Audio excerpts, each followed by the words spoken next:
अस्सलामुअलैकुम, मैं हूं वैस मंगलवाला और आप देख रहे हैं वर्ल्ड वाइज, दुनिया को देखने का, जांचने का, परखने का एक अलग जाविया। सबसे पहले देखते हैं आज की top stories. Asia cup super 4 मरहले में आज पाकिस्तान और भारत आमने सामने, हैंडशेक होगा या नहीं? ईरान ने बैनुल अक़वामी एटमी तवानाई एजेंसी IAEA से ताउन खत्म करने का फैसला कर लिया। बगराम एयरबेस वापस करो, अमेरिकी सदर ट्रंप ने अफगानिस्तान को धमकी दे दी। डोनाल्ड ट्रंप ने अमेरिकी H-1B वीजा की फीस $1 लाख कर दी। और हॉलीवुड के हजारों अदाकारों और डायरेक्टरों ने इजरायलियों के साथ काम न करने का अहद कर लिया।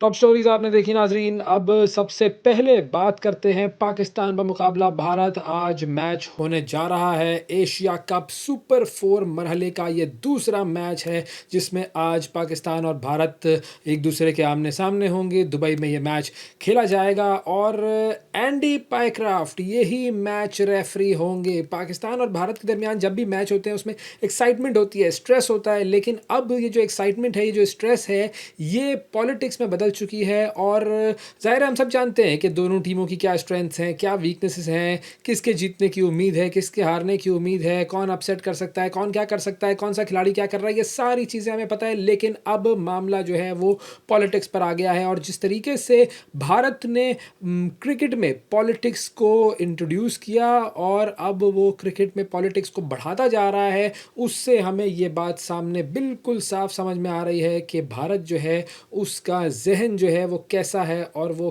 किस तरीके से शातिर तरीके से सोचता है। एक वक्त था जब हमने देखा कि मोहम्मद आमिर और विराट कोहली एक दूसरे के आमने सामने खेलने वाले खिलाड़ी, बेहतरीन खिलाड़ी दोनों, वो ग्राउंड में एक दूसरे से हाथ भी मिलाते हैं और कोहली की तरफ से आमिर को बल्ले का तोहफा भी दिया जाता है। वो विजुअल्स आप सबको याद होंगे। फिर हमने वो भी देखा जब भारत को पाकिस्तान ने 10 विकेटों से हराया था।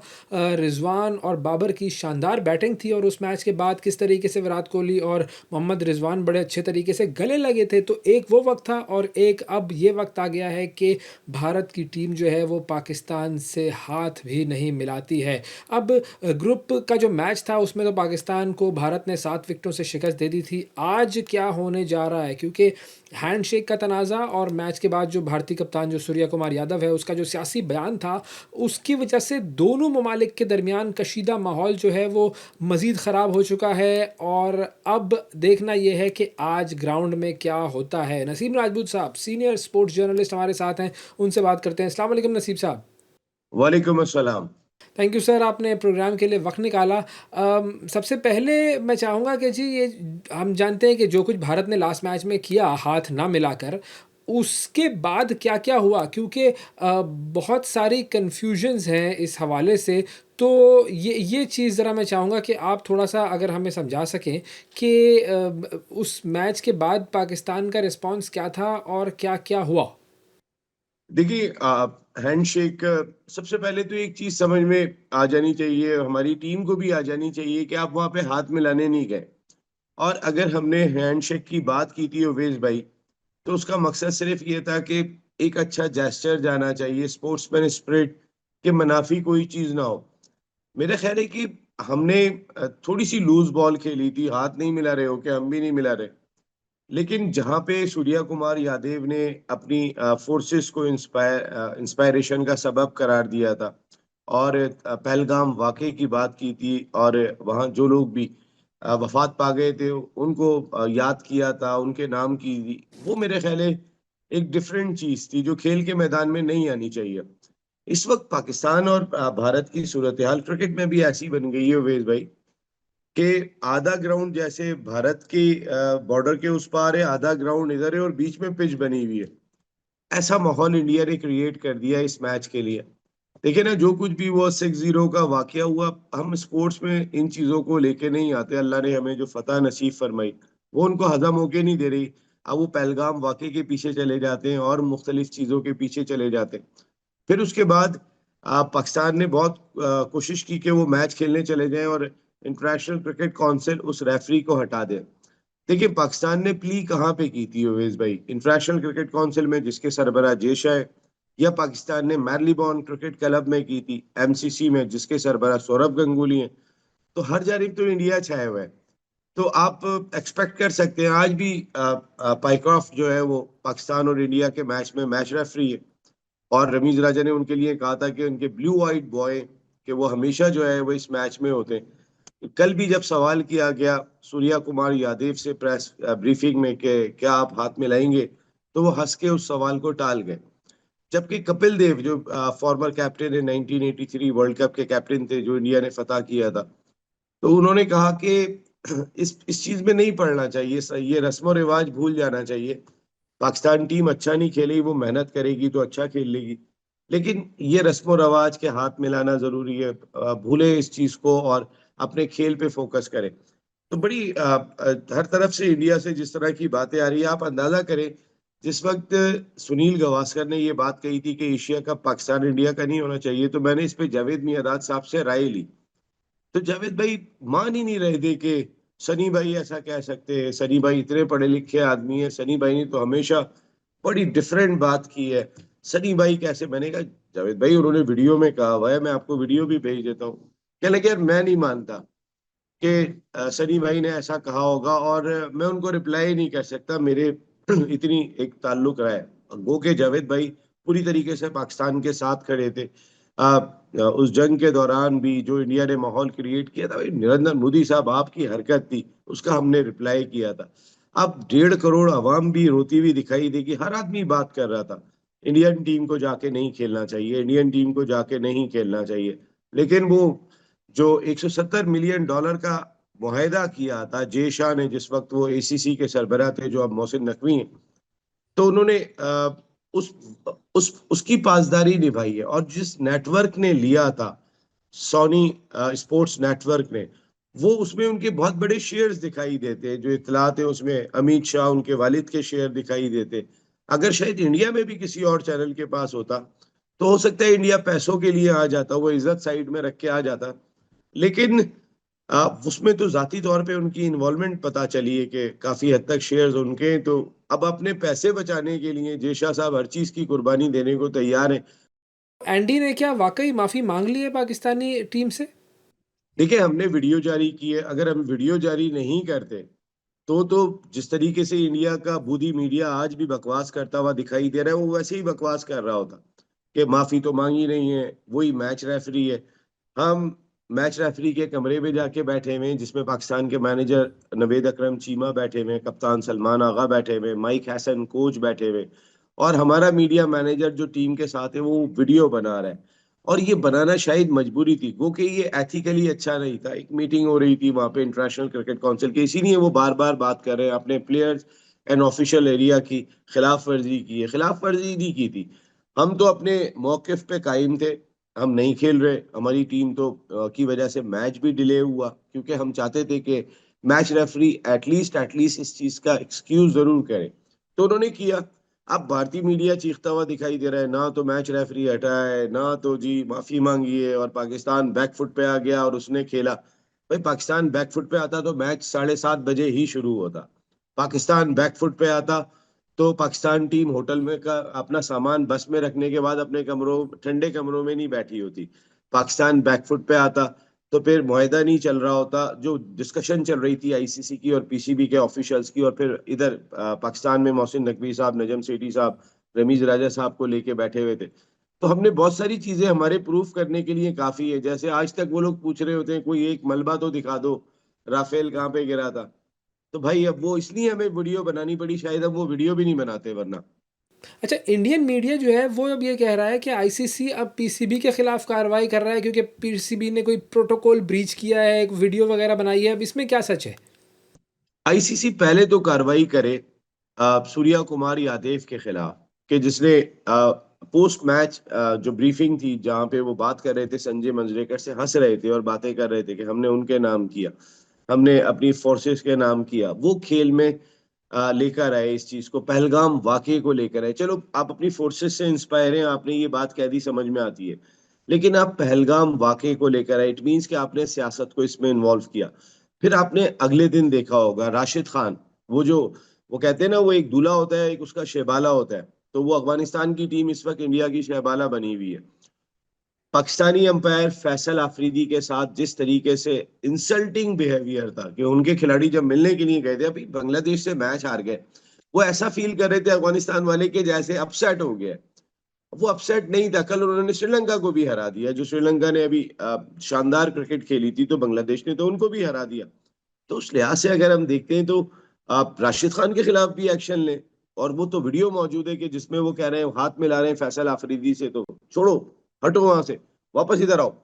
वो चीखते हुए उनको मना कर रहे हैं। तो ये भी एक्शन बनता है हमारी एक वीडियो बनाने पे, कि जो हम अपनी इज्जत बनाने के लिए, कि भाई तुम झूठी इत्तलात देते हो, झूठी बातें तुम्हारा मीडिया कर रहा होता है, कि बंदरगाह तबाह कर दी, तो एयरपोर्ट उड़ा दिया, तो फलाना कर दिया, तो ढिमकाना कर दिया। अब वो कह रहे हैं माफी नहीं मांगी। हमें वीडियो इसलिए बनानी पड़ी। मैं फिर कह रहा हूँ, एथिकली ये शायद नहीं होना चाहिए था, लेकिन हमारे पास दूसरा कोई चारा नहीं था। सारी दुनिया इंडिया की गोद में जाके बैठ जाती है जो क्रिकेट खेलती है पैसे की वजह से। हम कहाँ खड़े होते।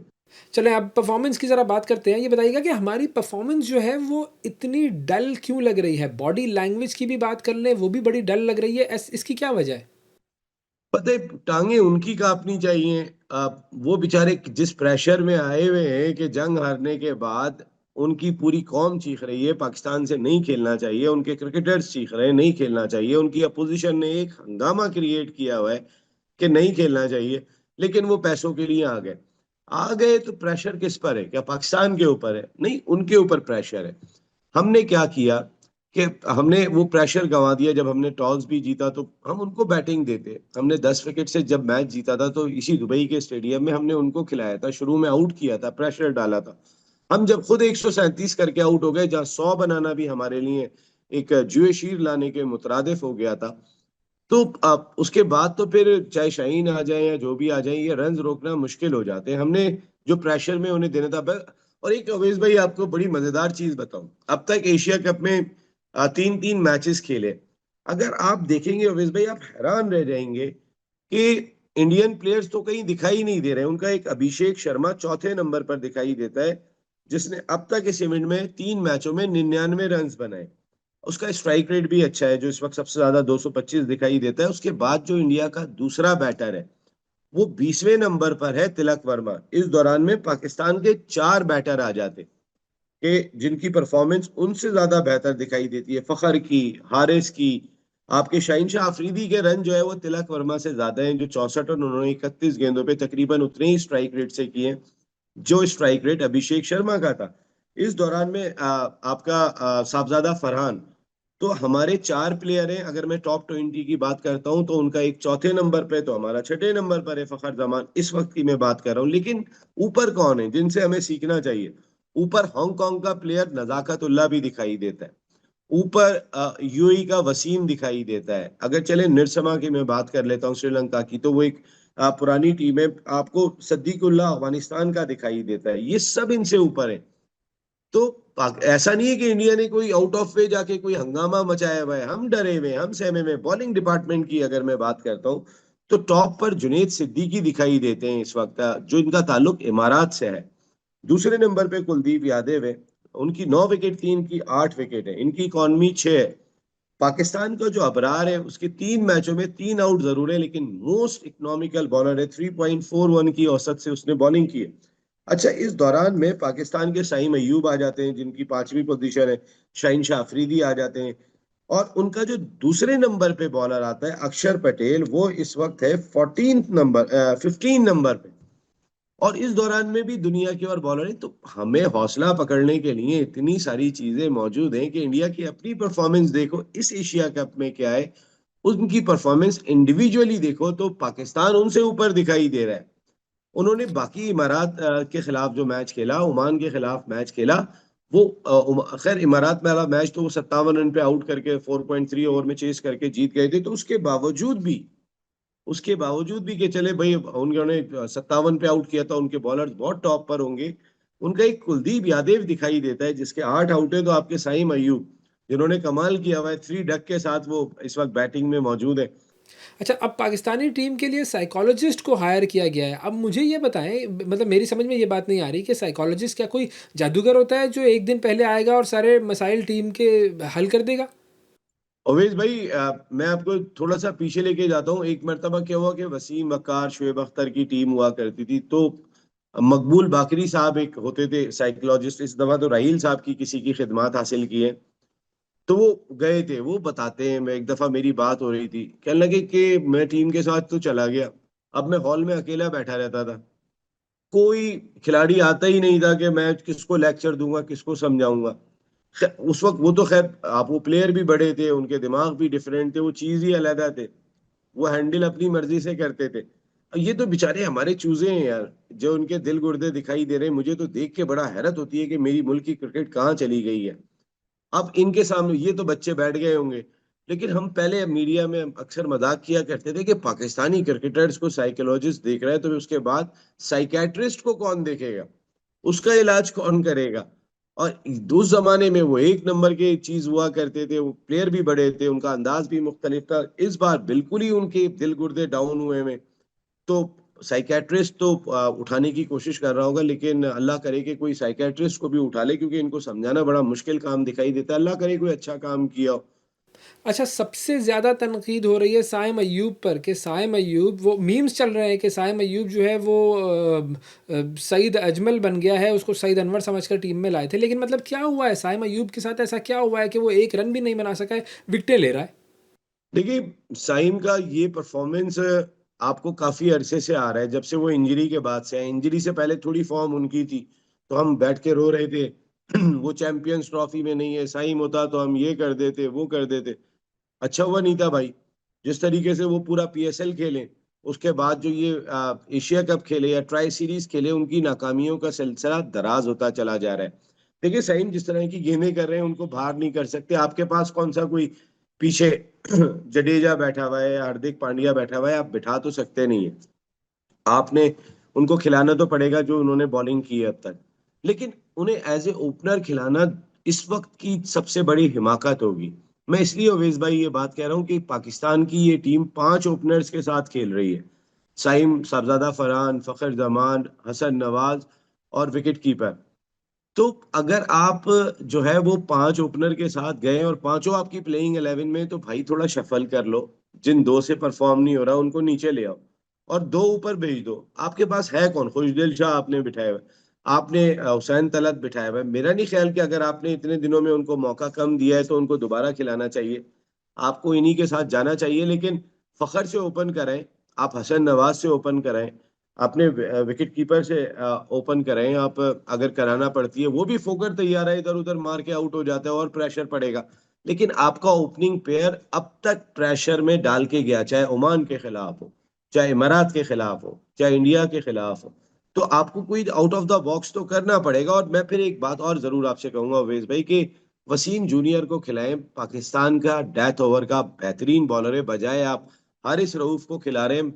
हारिस रऊफ का पेस अपनी जगह पे, उसका भी पेस तकरीबन सिमिलर है, लेकिन जो उसके इन स्विंग यॉर्कर्स है, वो पाकिस्तान में इस वक्त डेथ ओवर्स का सबसे अच्छा बॉलर है। आपको उसको खिलाना चाहिए। लेकिन ये फिर वो आकिब जावेद चले गए हैं, वो आइंस्टाइन है पाकिस्तान क्रिकेट के, अल्लाह रहम फरमाए। और ये जो आपके नकवी साहब जब भी गए टीम के पास, उन्होंने बेचारों ने बहुत टीम को उठाने की कोशिश की, लेकिन अगले दिन तो टीम लेट गई। ये समझ में ही नहीं आया। लेकिन अब वो अपने चेयरमैन की नहीं सुन पा रहे। तो इंडिया, वो न्यूयॉर्क में भी मैच में गए थे, वो इंडिया के और मैचेस में भी गए जब पाकिस्तान के हुए। पता चला पाकिस्तान टीम, न्यूयॉर्क में तो 48 गेंदे 48 रन पाकिस्तान को चाहिए थे, 8 विकेटें बाकी थी, और पाकिस्तान ने वो मैच भी गंवा दिया था। तो जीत नहीं पाई है पाकिस्तान। लेकिन आज का दिन अवेश भाई बड़ा इंपॉर्टेंट है। वो इस लिहाज से इंपॉर्टेंट है कि 21 सितंबर को अब तक 2 मैचेस पाकिस्तान और इंडिया के खेले गए, और दोनों में पाकिस्तान ने फतह हासिल की। एक वसीम अकरम के दौर में, और एक दरमियान में पाकिस्तान ने T20 में हासिल की थी। तो 21 सितंबर के दिन पाकिस्तान हारा नहीं है।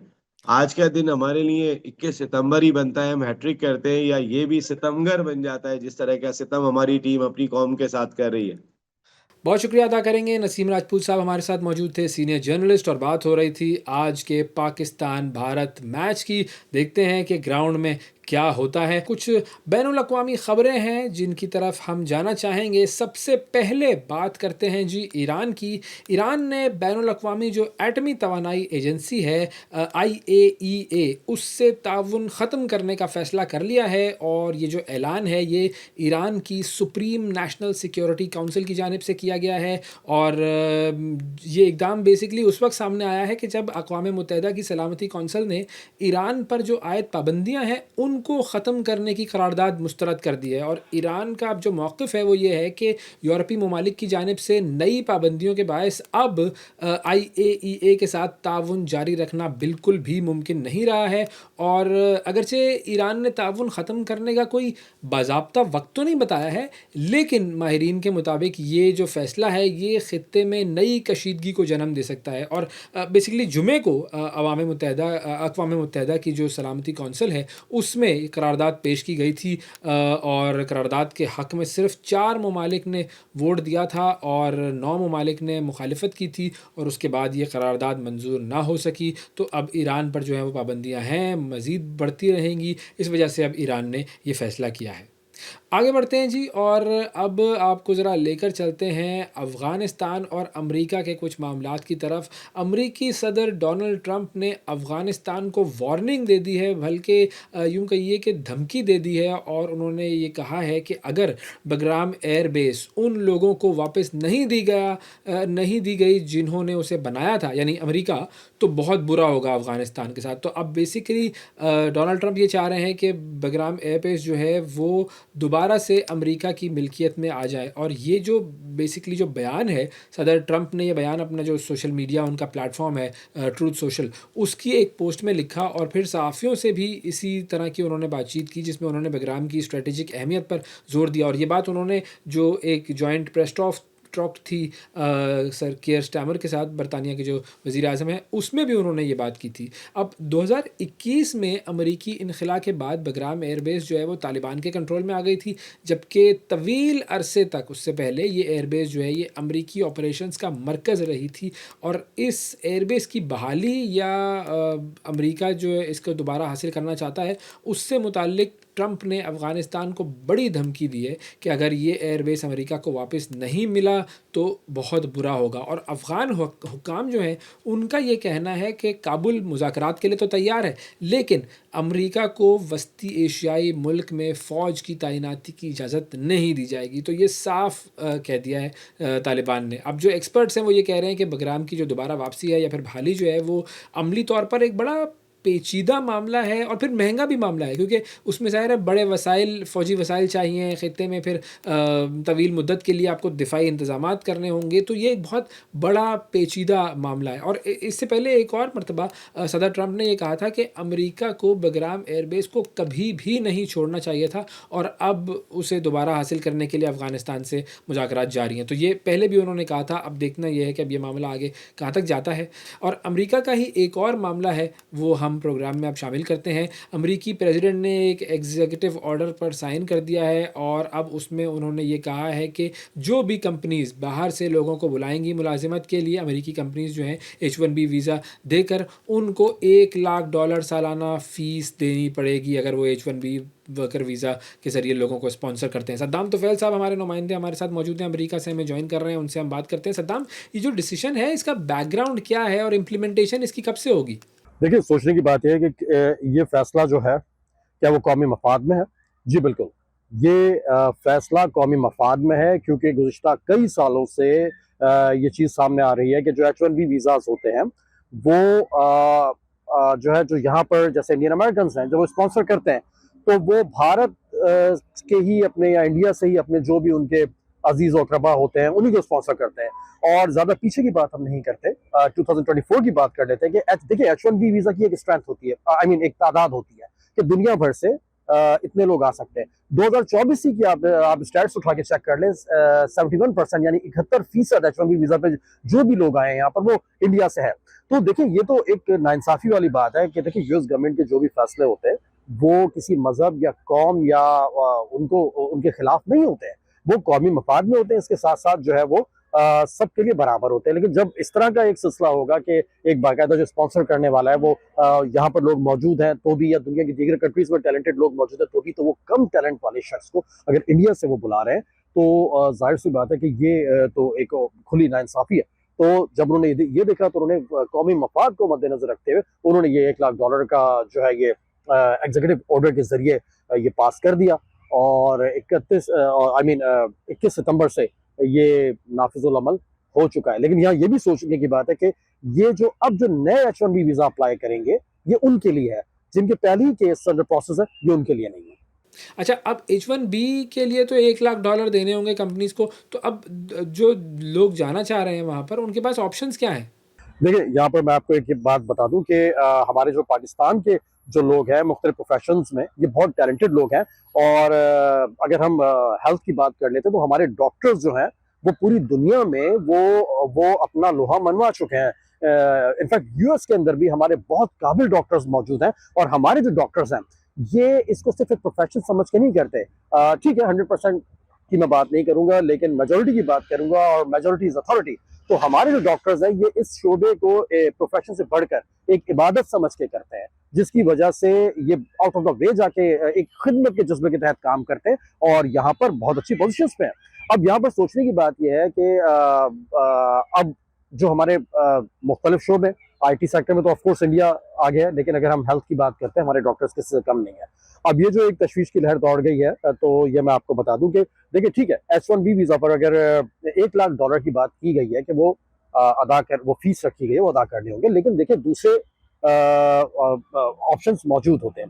फॉर एग्जांपल J1 वीजा, अगर हमारे पाकिस्तान से कोई डॉक्टर यहाँ पर J1 वीजा पर आते हैं तो उसकी एक शर्त होती है, यानी जब रेजिडेंसी करने यहाँ पर आते हैं, कि जब वो अपनी रेजिडेंसी कंप्लीट कर लेंगे तो उन्हें 2 साल के लिए, 2 इयर्स के लिए सर्व करना है अपने मुल्क में जाके। यानी सिर्फ पाकिस्तान की बात नहीं हो रही है, ओवरऑल बात हो रही है। यहाँ पर मैं पाकिस्तान के हवाले से बात कर रहा हूँ, तो उन्हें सर्व करना होता है। अब सवाल ये उठता है कि H1 जब वो यहाँ पर आते थे तो फिर उन्हें H1B वीजा पर आते थे, अब H1B वीजा की फीस कौन अफोर्ड करेगा? तो J1 वीजा पर डॉक्टर्स के लिए कोई फीस नहीं है। अच्छा, ये एक कोई कोनैड 30 भी कुछ है, उसका भी कोई ऑप्शन है, वो क्या चीज़ होती है? कोनैड 30 से मुराद है कि हर स्टेट को स्लॉट्स मिले हुए होते हैं, और कोनैड 30 का मतलब ये कि 30 स्लॉट्स हर स्टेट को मिले हुए होते हैं। अभी कोनैड 30 क्या है? वो ये है कि जो अंडर सर्व एरियाज होते हैं, रिमोट एरियाज होते हैं, देखिए ये इंसान की साइकी है कि वो हमेशा, हम पाकिस्तान की बात कर लेते हैं कि अगर इंटीरियर सिंध में लोग मौजूद हैं तो उनको कराची में अगर जॉब का ऑप्शन मिलता है तो वो वहां पर मूव करने की कोशिश करते हैं, या पंजाब में लाहौर की जानिब, या KVK में पेशावर की जानिब। इसी तरह यहाँ पर भी है कि न्यूयॉर्क या शिकागो या वाशिंगटन या ह्यूस्टन या फ्लोरिडा या और जो बड़ी स्टेट्स के बड़े शहर, लोग वहां मूव करने की कोशिश करते हैं, जिसकी वजह से गुंजाइश रह जाती है जो रिमोट एरियाज है, अंडर सर्व्ड एरियाज है। तो हर स्टेट को ये 30 स्लॉट्स मिले हुए होते हैं। तो आपने, यानी कोई भी डॉक्टर हो, उसने जिस स्टेट में अप्लाई करना है वो उनको J1 वीजा पर वो यहाँ पर आए, और वो फिर वो उन्हें अप्लाई करेंगे, और फिर जहां पर उन्हें कहा जाएगा वहां पर उन्हें 3 साल के लिए खिदमत सरंजाम देनी होंगी, फिर वो उसे चेंज नहीं करेंगे। तो उस सूरत में J1 वीजा पर अगर कोई डॉक्टर यहाँ पर आते हैं तो उन्हें वापस जाने की जरूरत नहीं होती। एक ऑप्शन तो ये हो गया, इसमें कोई फीस भी नहीं देनी। दूसरा ऑप्शन क्या हो सकता है कि अगर आप J1 वीजा पर यहाँ पर आए हैं, आप फॉरेन ऑफिस से जो रेमिटेंस की हम बात करते हैं कि ओवरसीज पाकिस्तानी कितना ह्यूज अमाउंट पाकिस्तान को में भेजते हैं किसी न किसी सूरत में, रफाई कामों के लिए, फलाही कामों के लिए, अपने फैमिलीज को, अपने रिश्तेदारों को, दोस्तों को, अजीजों को भेजते हैं। बहुत शुक्रिया अदा करेंगे। सद्दाम तुफ़ैल हमारे साथ मौजूद थे और बात हो रही थी कि अमेरिका के H1B वीज़ा जो है उसकी फ़ीस $1 लाख कर दी गई है अमेरिका के सदर डोनाल्ड ट्रंप की तरफ से। वेलकम बैक जी। ब्रेक के बाद एक मरतबा फिर वर्ल्ड वाइज में आपको खुशामदीद कहते हैं, और अब ज़रा हॉलीवुड की तरफ नज़र डालते हैं। हॉलीवुड के बहुत सारे एक्टर्स और डायरेक्टर्स ऐसे हैं जिन्होंने एक मुआहदा किया है, और ये मुआहदा ये है कि अब हम किसी भी इसराइली फ़िल्म ग्रुप के साथ काम नहीं करेंगे। ये लोग जो हैं वो जेनोसाइड में मुलविस हैं, और तकरीबन 1000 के करीब ये लोग हैं जिन्होंने एक दस्तावेज़ पर दस्तखत किए हैं, और उन्होंने कहा है कि हम इजरायली ग्रुप्स के साथ अब फिल्मों में काम नहीं करेंगे। हारून शोएब साहब हमारे साथ मौजूद हैं, सीनियर फिल्म एनालिस्ट हैं, इन मामलात पर बड़ी गहरी नज़र रखते हैं, उनसे हम बात करते हैं। अस्सलाम वालेकुम हारून साहब, थैंक यू आपने प्रोग्राम के लिए वक्त निकाला। अब ये कोई 1000 से ज़ायद फ़नकार हैं, फिल्मसाज हैं, दीगर जो भी तख्लीकी शख्सियात हैं अमेरिका की, हॉलीवुड की, उन्होंने उन्होंने कहा है कि जी इजरायली फिल्मी इदारों का हम बॉयकॉट करते हैं, और बॉयकॉट का जो ऐलान है वो एक हलफनामे के ज़रिए किया गया है। तो ये हलफनामा कहता क्या है? बेसिकली जो एक ऑनलाइन पिटिशन का तरीका होता है, बैनुल-अक़वामी सतह पर ये तरीका राइज है कि जब भी कोई ऐसा मसला हो जिस पर आप अपना ओपिनियन या अपनी आवाज़ को बुलंद करना चाहते हैं, तो आप फिर एक ऑनलाइन पिटिशन जो है वो शुरू करते हैं, और उसके ऊपर आपके हम ख्याल जो लोग होते हैं वो उसके ऊपर सिग्नेचर्स करते जाते हैं। तो उससे पता चलता है कि इसको कितने और किस किस्म के, किस नौइयत के, कितनी अहमियत के लोगों की हिमायत हासिल है जिस मसले को आप उठाने की कोशिश कर रहे हैं। तो फिल्म वर्कर्स फॉर पैलेस्टाइन नाम की एक ग्रुप है। उन्होंने एक लेटर जो है इशू किया ऑनलाइन, जिसके अंदर उन्होंने बताया कि ये जो एक पैलेस्टाइन में जेनोसाइड का एक पूरा प्रोसेस जारी है, उसको जो है वो डिस्करेज करने के लिए उन्होंने कहा कि जी हम फनकार लोग जो हैं, तकनीकार लोग जो हैं, जो फिल्म इंडस्ट्री से एसोसिएटेड हैं, हम ऐसे किसी इदारे के साथ, किसी प्रोडक्शन के साथ काम नहीं करेंगे जो कि इस अमल में या इस पूरी जो एक कैटास्ट्रोफिक सिचुएशन डेवलप हुई है पैलेस्टाइन में, उसको किसी तरह सपोर्ट करते हैं। तो ये जो है अब बल्कि 1,000 नहीं, इस वक्त जो है वो सिग्नेचर्स की तादाद 4,000 से भी ज्यादा हो चुकी है, जिसमें बड़े बड़े नाम शामिल हैं जिन्होंने सिग्नेचर्स करके, ऑनलाइन सिग्नेचर्स करके अपनी हिमायत का भरपूर इजहार किया है इस पूरे कॉज के साथ। अच्छा, अब ये जो बॉयकॉट करने वाले लोग हैं उनमें कौन-कौन शामिल है? बहुत बड़े बड़े नाम हैं जी। एमा स्टोन है, सूसन सेरेंडॉन है, मेरी बड़ी फेवरेट एक्ट्रेस हैं, इसी तरह रिज अहमद हैं।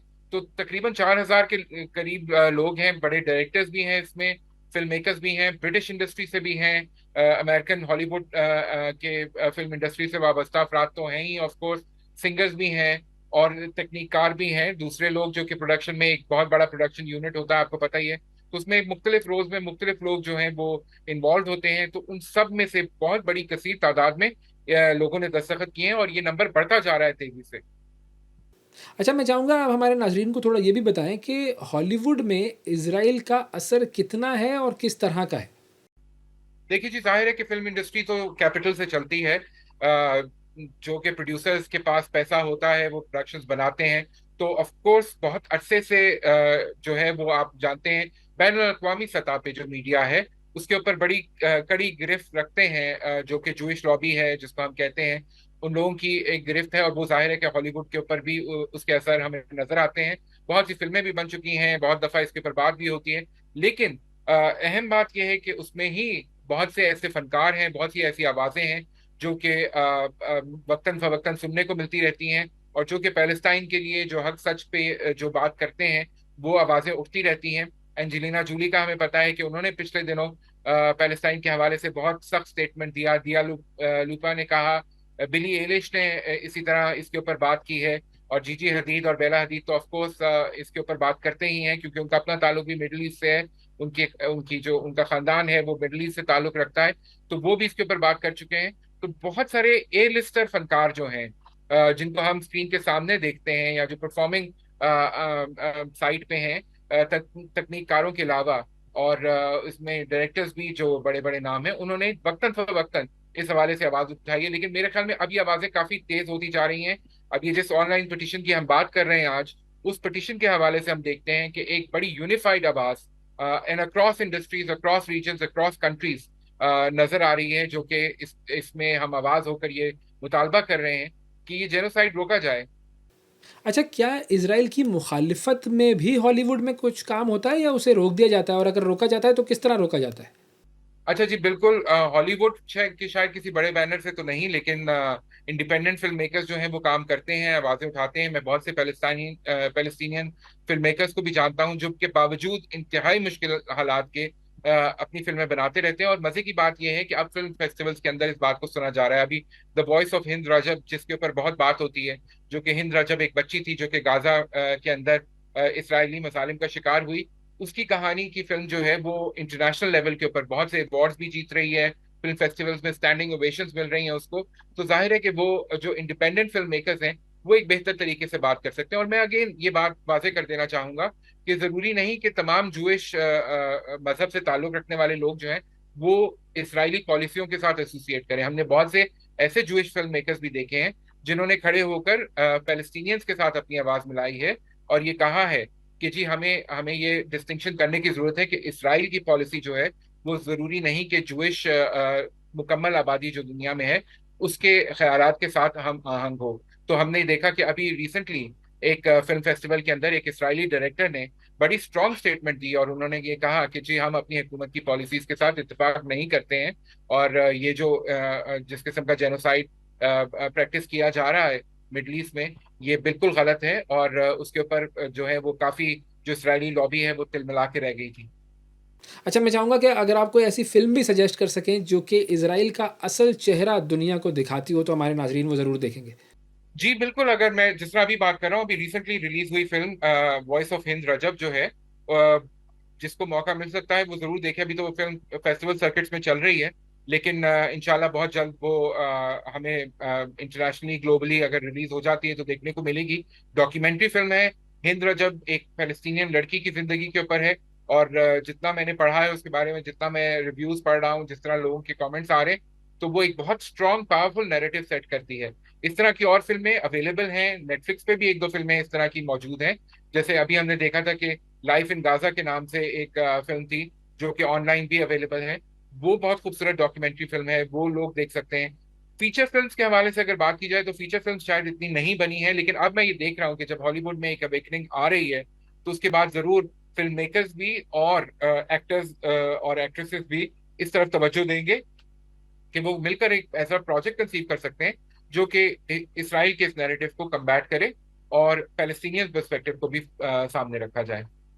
बहुत शुक्रिया अदा करेंगे, हारून शुएब साहब हमारे साथ मौजूद थे, फ़िल्म एनालिस्ट, और बात हो रही थी कि हॉलीवुड पर कितना असर है इज़राइल का। और अब 4000 के करीब ऐसे क्रिएटिव लोग हैं हॉलीवुड के जिन्होंने इज़राइली कंपनीज़ और ग्रुप्स के साथ काम करने से इनकार कर दिया है। तो लोग और दुनिया जागती जा रही है आहिस्ता-आहिस्ता। नाज़रीन, आज के प्रोग्राम में इतना ही। आपसे अगले प्रोग्राम में फिर मुलाकात करेंगे, उस वक़्त तक के लिए इजाज़त दीजिए। अल्लाह हाफ़िज़।